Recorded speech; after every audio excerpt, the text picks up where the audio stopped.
வணக்கம். இன்னைக்கு நம்ம பார்க்க போற பகுதி சுட்டெழுத்துக்கள்.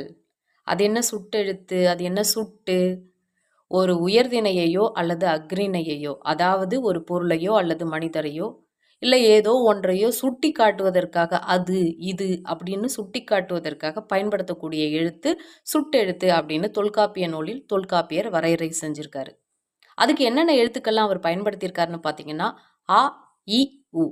இந்த 3 எழுத்து எங்க கேள்விப்பட்ட மாதிரி இருக்கு? வேற எங்கேயும் இல்ல.